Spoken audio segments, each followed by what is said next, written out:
All right, so our spotlight game this week is Middle Ages. This is from Studio H and designer Marc André. He is the designer of Splendor, and the art is by Claire Conan. 2 to 5 players, about 30 minutes, ages 10 plus, and this is a family game. In a medieval kingdom of rolling hills and fortified towns, you stand as a lord shaping your fiefdom's destiny. Will you develop bountiful farms, erect sacred churches, or wage war from mighty barracks to become the wealthiest ruler of the realm? In Middle Ages, players take on the role of lords, drafting plot tiles over 16 rounds to build a thriving fiefdom and amass the most wealth. Each player starts with a personal fiefdom, board, and a lord piece, ready to claim their legacy. Each round, players choose from a row of plot tiles consisting of fields, mills, villages, ramparts, markets, barracks, churches, and palaces. On your turn, place your lord piece on an available tile in the current row, claiming it for your fiefdom. The catch?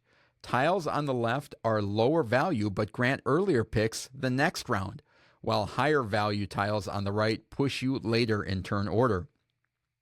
After selecting a tile, add it to your board, triggering its unique effects and gaining income.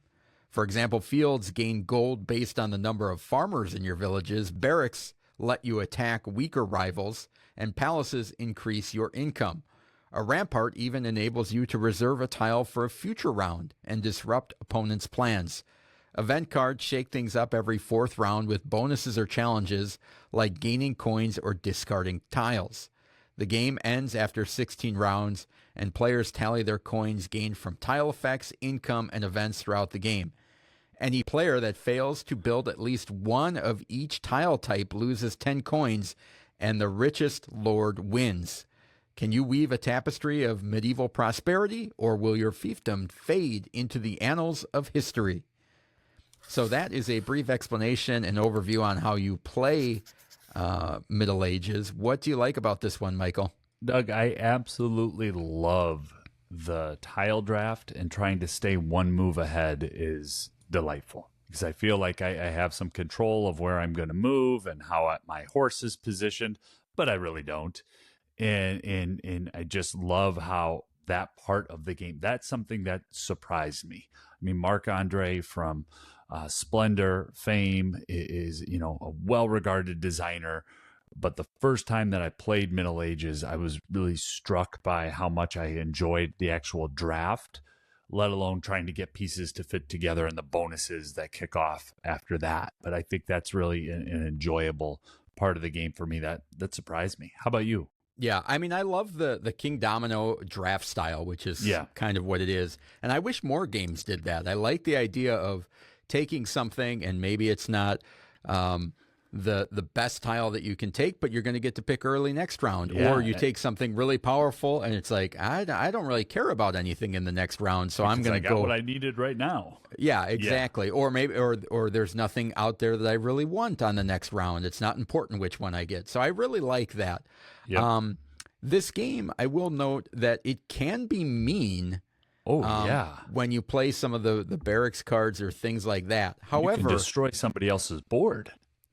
But the interesting thing is, after we played it, I think the emotional damage is actually worse than the effects in the game.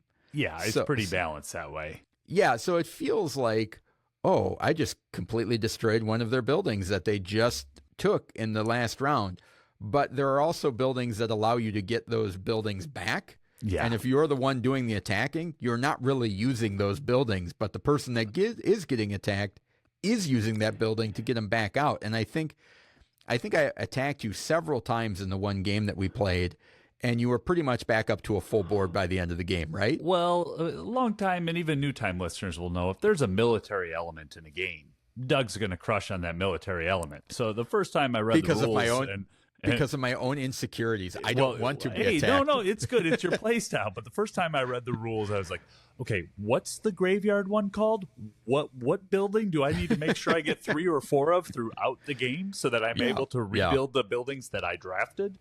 I think that's a really good point. Initially, it could come off as terribly mean, but even partway through the game, I'd say 2 or 3 drafts in, if somebody else at the table has the destroyer buildings, it's just I've got to make sure that I've got some buildings that can bring them back. So I do like how that's mitigated in the draft, and I feel like there's really good level of control. The other thing that I just love how the bonuses kick off. The game moves pretty quickly. You're just taking 16 turns, but about halfway through the game, you start to get those bonuses that trigger below your board, and that helps to zoom in on, okay, what future buildings do I need to draft so that I can initiate the bonuses that I've already built into my board?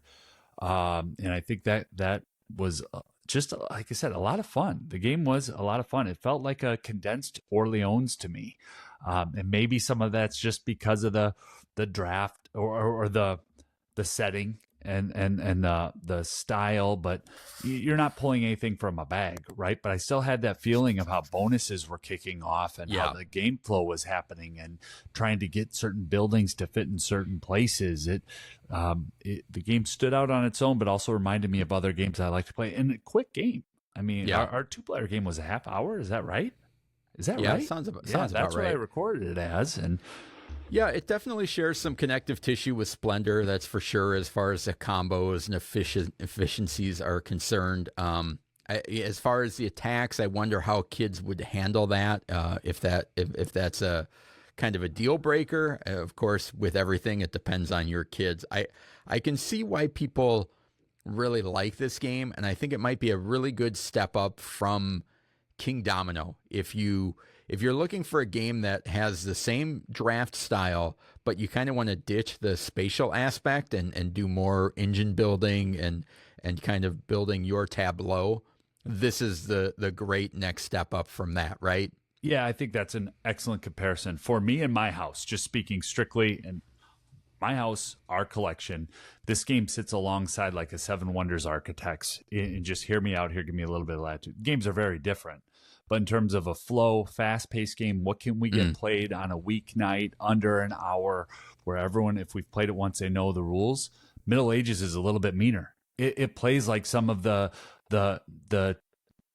competitive card games that we have in our house, but at a board game level. So at the same way, I don't want to overemphasize that. I don't think it's any meaner than a Ticket to Ride. I really don't. Same way that you could cut off someone's route and do this and do that. Well, there's a little bit more deliberate.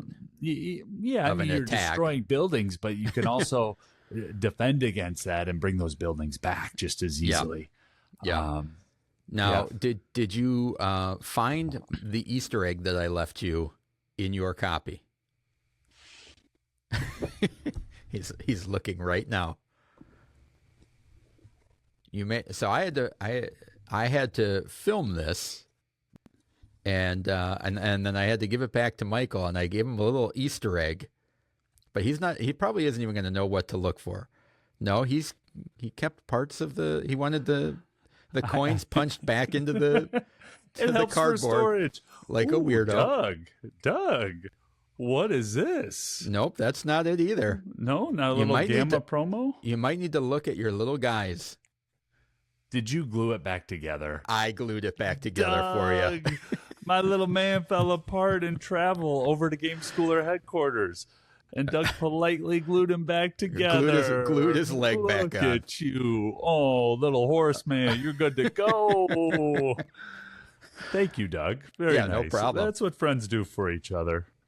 All right. So that is our spotlight game this week is Middle Ages. One other thing before where do you think this game fits best? And I know that's more of a game of the week question, but where would you play this and who would you play this with? I would play this in, this was not going to be a family game for me. It's not a game that my family would sit down and play, although complexity wise and by our criteria, it would fall under a family game. Sure. For me, this is the game that I would play with folks that come to game night every 3 times a year. So they're familiar with tabletop games and their game. They've come to a game night. They're not worried, but if they're not playing at my house, they're not playing games on their own. This is the group that I would play that with. I wouldn't. I think it's great if you're, really deep into the hobby. I don't know that it's awesome for beginners, but if you're right in that medium area, is where I would play it. How about you? Yeah, to me, this is a convention library superstar. And I know that's hyper specific, but in looking at, okay, we've got, hundreds of games on a wall here. What game can we get played in under an hour? Can we get it up and running? Ooh, Middle Ages. And I think we're both threading the same needle there, right? You're playing with gamers. You're playing with people who like to play games, and it stands out. So, yeah. All right, so that is our spotlight this week. Middle Ages from Studio H.